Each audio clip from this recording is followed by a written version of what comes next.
Oh, We're back. What's good? Hannah, good morning. What up? good morning. How Man, are we're you? back, man. It's been a 2.5, 3 week J Ping morning joint hiatus. How you living? Yeah, you've been traveling all around. I've been in the cuts, I've been in the wind, I've been above the clouds. I literally was in the Arctic Circle. Shit Where's was that? crazy.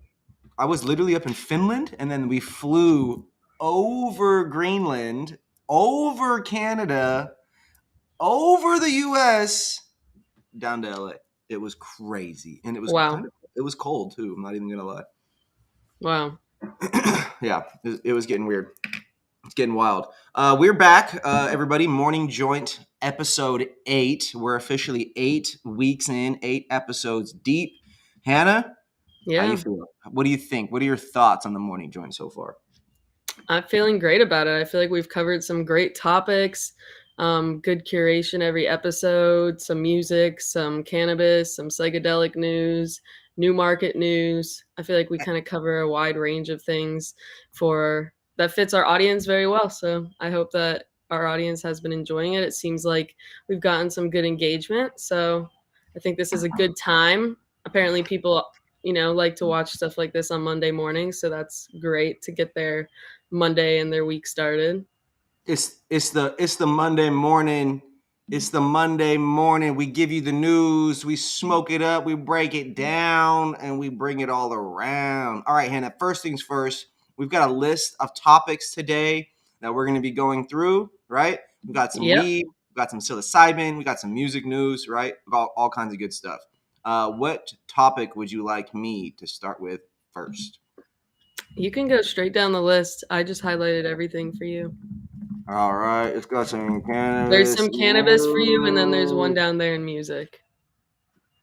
All right, here we go. All right. This community, bam, post, sharing the LinkedIn live stream, and we're off. All right, you guys. First things first. RAEKWON and the Pot Brothers are going to be at CANNACON, Oklahoma City. Do not sleep on CANNACON. Don't sleep on any of the CANNACON conventions across the country. CANNACON was the first cannabis convention I ever went to. It was the first one where I was able to walk around, see all the booths, see all the technology, learn about all the horticulture stuff, all the newts, all the good shit, all the tech. Pot Brothers at Law, you guys already know the deal. Shut the fuck up Fridays. Shut the fuck up when you get pulled over. Don't rat yourself out. Don't snitch on yourself. Pretty standard stuff. They're going to be hitting Oklahoma City here. What's it say? When are they hitting it? When are they hitting it? Let's see. Let's get a quick little date. Action. 2022. It's March 31st to April 1st. So at the end of this month here, in 10 days, CannaCon is hitting Oklahoma City. Do not miss RAEKWON. Tons of B2B opportunity there. And transitioning over to the next one, you guys. You can read more about the last story over in respectforregion.com. This one particularly, we are looking at Cannabis Now. Cannabis Now magazine is still doing their thing. What do we got here? Mississippi legalizing medical marijuana. Mississippi Governor Tate Reeves recently signed legislation to legalize medical marijuana, marking the end of a months-long saga. This past February, Mississippi became the 37th state in the U.S. to legalize medical marijuana following the passage of legislation permitting patients with qualifying health-related conditions to use cannabis medicinally.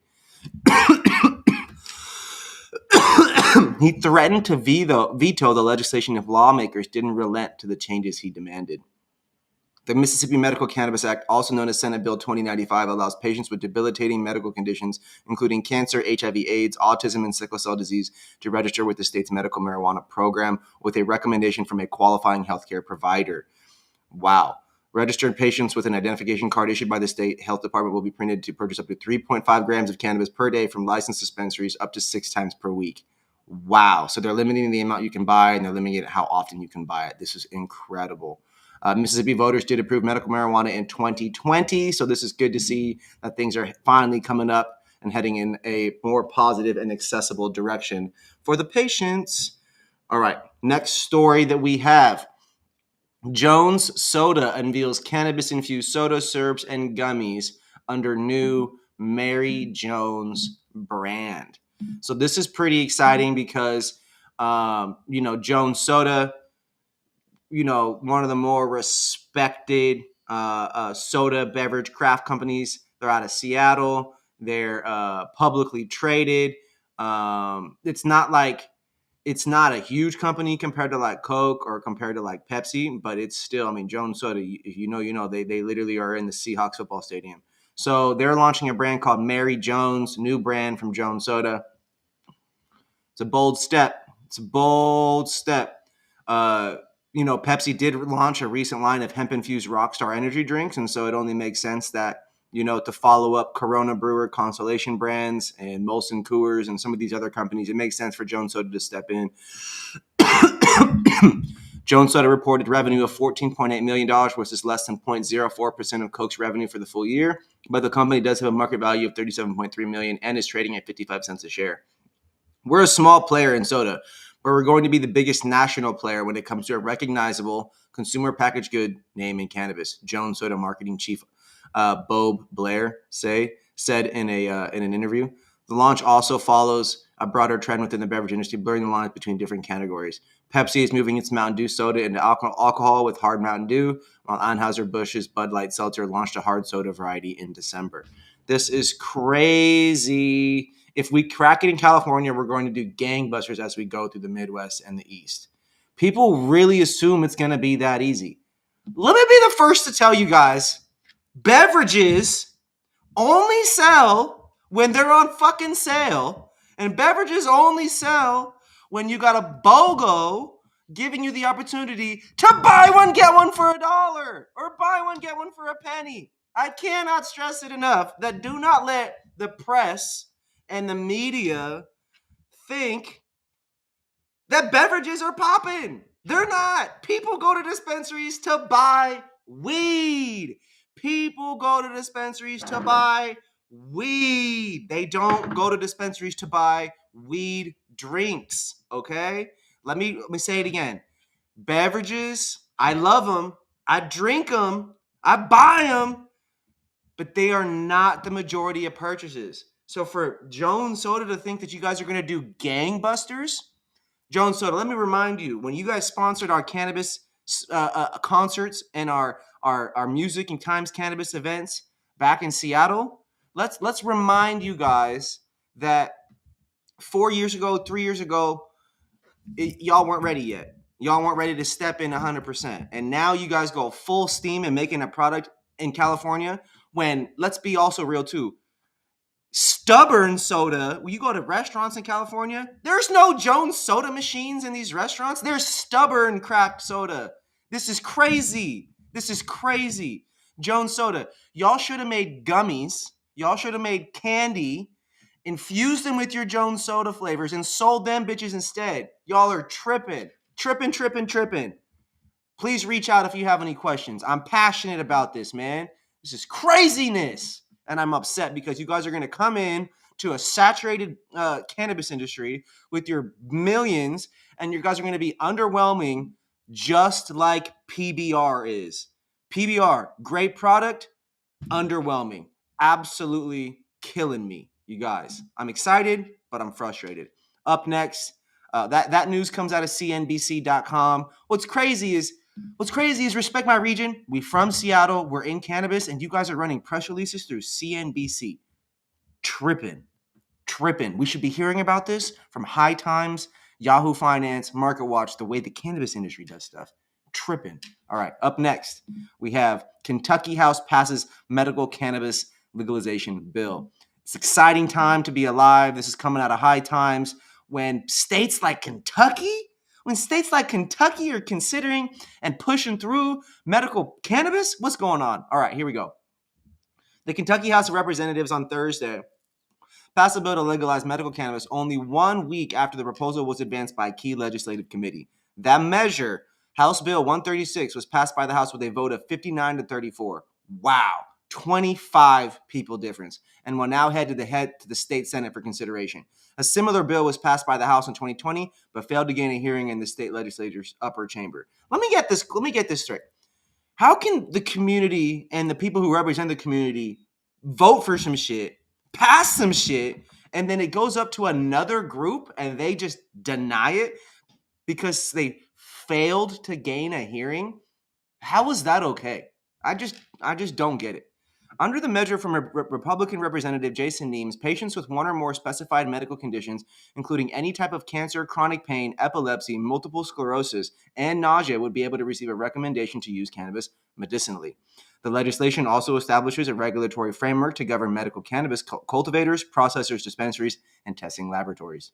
On March 10th, House Bill 136 was approved by the House Judiciary Committee by a vote of 15-1. In a hearing prior to the vote, Nemes said that the measure would help sick people. He also noted that he is not in favor of legalizing recreational pot and was once opposed to legalizing medicinal cannabis. But after talking to patients and experts, he has changed his stance on the matter. Let's go. And I quote, "I'll never forget this mother leaning forward and touching my hand. She told me what it meant to her child, and they all went around the room and said what it meant to them." Nemes told the members of the committee, and I thought, here's good people, real good people, and I disagree with them. So I started to question it. I talked to physicians, did a lot of research on the issue. So it's true, and it can happen. And there's definitely plenty of science out there to support people changing their minds, people switching, the way that the laws are in place. So I definitely support that. Big shout out to Kentucky. Big shout out to Mississippi. Let's go. Next story we have coming up. This one, I don't know how I really feel about it, all right? This one, it's a little weird. It's a little creepy. Someone should have said no, but they didn't. Mike Tyson back in the news because he is selling ear-shaped cannabis gummies called Mike Bites. Now, let's not forget, Mike Tyson, one of the world's most ferocious athletes, world's best boxers of all times. He's a highly respected internet personality at this point, meaning he does whatever he can, I feel like, to stay in the internet and to stay relevant. And today, we're looking at Mike Bites. These are quite literally ear-shaped gummies. And it's funny because he bit off a chunk of Evander Holyfield's ear at the 1997 WBA heavyweight championship fight. And now he's releasing gummies shaped in ears, more than 20 years later. Absolutely incredible. Most notorious moment, they call it. Wow. Spit it into the canvas and was promptly disqualified. Tyson bit off a small section. Wow, that was incredible. I was too young for that. One of the most bizarre fights ever. Tyson was the youngest boxer ever to win heavyweight title. He's launched several cannabis-related ventures. Holy ears. I cannot believe it. Will I try it? I will for you guys. I will do it for the YouTube. All right. All right, here we go. What do we got next? Okay. This one I was actually pretty excited to hear about, but it was also concerning at the same time. New Jersey received more than 170 cannabis dispensary applications on the first day. And it's concerning to hear that. It's exciting to hear that, but it's concerning to hear that because the state didn't think that they were going to have that many. So I've read numerous stories on this topic, and it's crazy because they truly did not believe that they just truly did not believe that it was going to be like this. And I have a quote right here. The commission said that by early afternoon on the first day of the application period, and I quote, the application platform was averaging 155 new users per hour. Within the first 4 hours, the commission said that it had received applications from nearly 500 individuals. We are happy to reach this milestone. Applications are coming in, the platform is performing well, and we can officially mark the launch of the state's recreational cannabis industries. Getting cultivators, manufacturers, and testing labs licensed and operating will set the framework and establish supply for retailers who will start licensing in March 2022. It's an exciting time to be alive, you guys. I cannot stress it enough, man. Super dope. New Jersey finally getting rolling, okay? All right. The last story for me, you guys, pretty simple. Oh, I'm sorry. I got one more after this. This is my last cannabis story. We're going to talk a little bit about the relationship between backwoods and hip hop, okay? So if you listen to rap, if you listen to, EDM, if you listen to any artists that are out there these days, you probably recognize that artists are smoking backwoods. They're smoking fat blunts. So for decades now, BACKWOODS has made its name in hip-hop after being mentioned in multiple rap songs. Tons of rock songs. Biggie's Long Kiss Goodnight. Juice WRLD's unreleased Want To with Playboy Cardi. There's so many different examples of people smoking woods, right? BACKWOODS came into the market in the early 70s, coincidentally after President Nixon's passing of the Public Health Cigarette Smoking Act. Ironically, the brand sales seemed to skyrocket overnight despite the act's passing. It was required by law to describe the effects of tobacco use on the packaging, but since BACKWOODS aren't technically cigarettes, they didn't seem to be negatively affected. So love how they operated in the gray. During the 80s, however, it was when the BACKWOODS name started working its way in the top charts and sales. The cigarillos became the hood's staple rap as it was netted in cannabis and hip-hop culture. To this day, the most popular rappers in the game will back their choice of consumption, from Future, 21 Savage, Travis Scott, Trippie Redd, and so on. Those with experience rolling woods might agree with this next statement. BACKWOODS tend to be much trickier to roll than their counterparts like Swisher Sweets, White Owls, and so on. The reason being is because the actual leaf doesn't have the same shape as the majority of wraps. While the leaves in other wraps look more even, BACKWOODS have a much more natural shape to them. Hot New Hip Hop has a series on their YouTube channel called How to Roll a Backwood. In this series, popular rappers show their method of rolling up a blunt. You can see rappers like Lil Baby, Suicide Boys, and Tory Lanez appear on the show. We also go over some tips and tricks in this article, so please read this. respectmyregion.com/backwoods-and-hip-hop. So check that out. And then last but not least, I'm excited to share that recently Mike Capes, Portland all-star rapper, did a track that's fire with Damian Lillard, a.k.a. Dame Dollar, from the Portland Trailblazers, man. Mike Capes Reloaded 2.0 featuring NBA superstar Damian Lillard, a.k.a. Dame Dollar. Capes has been buzzing since the 21 release of his album In Spite Of, which reached number 2 on iTunes. Mixing a little bit of rap beat from the past year, Mike Capes seems to be a name that attracts attention in the Pacific Northwest. Y'all better tap in. Stop sleeping on Mike Capes, one of my favorite rappers out of the Northwest, man. Go tap in. Search Mike Capes on Spotify, Apple Music, all the different places. It's fire, you guys. Let me play half of it. I need the bag like I'm spending the night. Scared to go broke, I grew up like that. So I move that merch like I'm flipping that white. I rock the show, then I get on the flight. Deposit the check before I even land. Nothing too crazy, just bars and a fire beat. So make sure you guys go tap in, check that out. We're bringing back Hannah onto the beat. She's got a great lineup of stories to go over with y'all. So I hope you guys enjoy. Hannah, thank you for curating those great topics for today. I'm going to kick back and enjoy this blunt.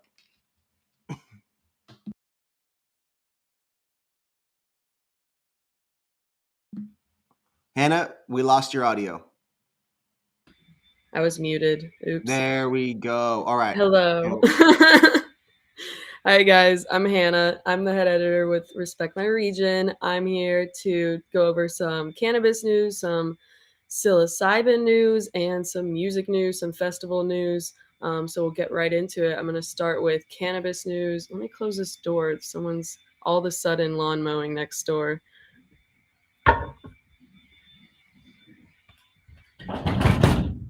Okay, sorry about that. Okay, so let's start with cannabis news. So this is arguably the biggest news of this episode today. So the first New York cannabis retail licenses will go to those with weed convictions. So this is a first seen move out of, everywhere that cannabis is legal in the country. No markets have done this yet. So I'm going to read a little bit about this. We covered this over on our website, Respect My Region. So I'm going to get right into it. So with the recent legalization of recreational marijuana in New York, officials are now announcing plans for licensed cannabis retail. In a never-before-seen move, Governor Kathy Hochul announced who will be the first recipients of the inaugural New York cannabis retail licenses. So the first licenses will go to individuals who have been convicted of cannabis-related offenses or the relatives of those convicts. So this push is made to ensure that families impacted by the war on drugs can obtain an early spot in this billion-dollar industry. So as you might already know, cannabis became recreationally legal in New York, I believe it was sometime last year, but they have yet to put in any regulations in place for retail. So this is kind of the first move into that, and a huge move at that, with it going to cannabis convicts. So that's really exciting to see how that market will, turn out with that as the start, compared to other markets that haven't, done anything like this before. So yeah, excited to see that. If you're interested in reading more, head over to our website. Oh, and it's also worth noting that the state is also proposing a $200 million fund to help support these store owners and obtain these licenses and, start their businesses. So that's all I have for cannabis news. I'm going to be heavier on the music side today, but I also have some psychedelic news to go over. So this article, it's on neurosciencenews.com. Largest ever psychedelic study maps changes of conscious awareness to neurotransmitter systems. So pretty much this study shows that psychedelics have the potential to change, your consciousness and your awareness.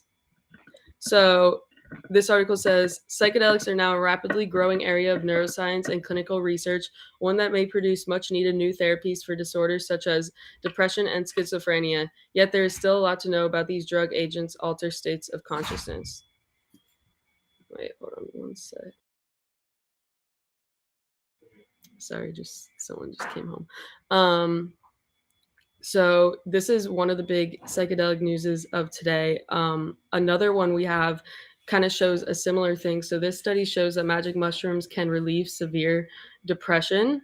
So psilocybin is still highly illegal, but the FDA recently deemed it a breakthrough therapy, which is a status given to drugs that show a clear advantage over other available therapies. So, with all these recent studies and research done, though psychedelics aren't legal, this research has helped progress it to become available for therapeutic treatment. So if you're interested in reading more about that, head over to care11.com. Next up, we have some music news. So this is on our website, Respect My Region, some upcoming Florida music festivals to look forward to in 2022. So yeah, Florida has become, booming market for festivals and events, especially EDM and hip hop with like Rolling Loud, EDC, Ultra Music Festival coming up actually this weekend. So I'm going to just let you know about some of the music festivals in Florida that you should look forward to this year and consider checking out. Florida is a great place to vacation for beaches and stuff, but it's also a great place to come for music festivals. The weather's, it's usually pretty hot or pretty nice weather, so you don't have to prepare for the cold. Camping isn't too bad down here. You just got to prepare. But yeah, so the first one is Okeechobee Music Festival, which the RMR team actually just went to. So this festival is a 4-day camping festival. It features, so this past one featured artists like Rez, Tame Impala, Megan Thee Stallion, Grizz. So it has a wide range of genres: EDM, hip hop, jam bands, psychedelic rock. It's got everything. It's camping. Highly recommend it. We had a great time there. Definitely was a lot to camp in the heat and the dust and stuff, but now we know to be more prepared for next year. Next up is Ultra Music Festival, so that's actually happening this weekend. We have Maddie heading down there. This is one of the biggest EDM events in the country, and it also goes on in other countries like South Africa, South America, Thailand, Singapore, and Sydney. But this festival is 3 days. It's located in Miami, and it pretty much features almost all of the big names in EDM. It's similar to like Rolling Loud, but for EDM. Next up, we got Thunderbeats, which is actually a newer one. So this one takes place April 22nd to 24th. It's located in Pensacola, Florida. So this is the first big EDM festival in that area, which is like the panhandle of Florida. This festival is going to feature artists like Steve Aoki, Marshmello, Cascade, Deadmau5, Adventure Club, Dylan Francis, and more. So, I mean, for their first event, this is a pretty stacked lineup, and it's supposed to be pretty big production. good visuals. And it's located at the Pensacola Fairgrounds. So I might check that one out this year. We'll see. But yeah, if you're over in that area, definitely worth checking out. Next up, we have Sunfest, which is a bit smaller of a festival than these other ones that I mentioned. So Sunfest it's 4 days this year. It used to be 5 days. So I've been going to this festival since I was a child, but it's located in West Palm Beach. It has all different genres. It's more of like a kind of like a family community focused festival. So it has like, artists for older people, younger people, kids, teenagers, everything. This year's lineup isn't the best. I've definitely seen better, but this year they have Lil Wayne, Slightly Stupid, Sam Hunt, AJR, Boys to Men, Polo G, Counting Crows, Colony House. Pretty decent. Yeah, if you're down in South Florida, it's definitely worth checking out. It's right on the waterfront, so it's just a nice vibe, nice chill vibe. Next up is Sunset Music Festival. So Sunset is located in Tampa, and it's similar to like an EDC, I would say, but smaller. Um, it used to be 2 days, but this year expanded to 3 days, and it's just a big EDM festival. They got Diplo, Dylan Francis, Rekno, Chris Lorenzo, Boogie T, Peekaboo, lots of big DJs, and that is May 27th through 29th. And then next up we have Halloween, which is October 28th through 31st. This festival is super, super recommended. The RMR team, me and Maddie went over there this past year, and it was definitely our favorite festival that we ever went to. It's a mix of like EDM and jam bands and a little bit of hip hop, a little bit of pop, a little bit of rock, a little bit of everything. But it's just, small community vibes, camping. It's very chill.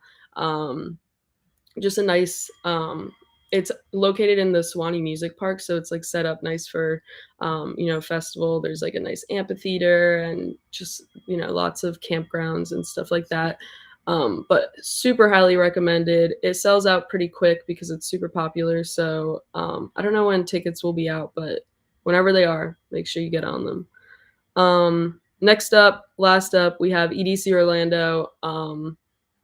This is definitely one of the biggest in the state. This features just really like all the biggest DJs. I don't even know if EDC Orlando or Ultra is bigger. They're both huge, but they both feature a ton of huge DJs. But we went out to this past EDC Orlando, and I think there was like 300,000 to 400,000 people there. So it's pretty massive. So if you're not experienced with festivals, this might not be the best first one, but it was a blast. So that's it for our Florida music festivals, but I have a few more music festivals I'm gonna get into. So next up we have Life is Beautiful Festival. This is located out in Las Vegas. They just announced the lineup for this, and it is super stacked. So it is going to take place on September 16th through 18th in downtown Las Vegas. Tickets already went on sale. I don't know if they sold out yet, but I know they sell out quick. So if you're planning on going, definitely act fast. But the headliners are Arctic Monkeys, Calvin Harris, Gorillaz, Lord, Jack Harlow, Kygo, Migos, KG Elephant, and Beach House. So 9 headliners, huge, huge, huge artists.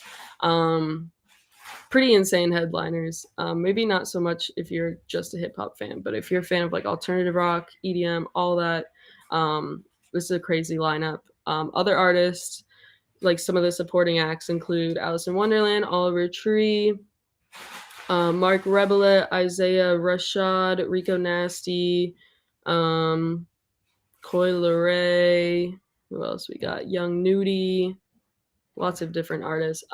We wrote about that over on our website, so you can find more information over there.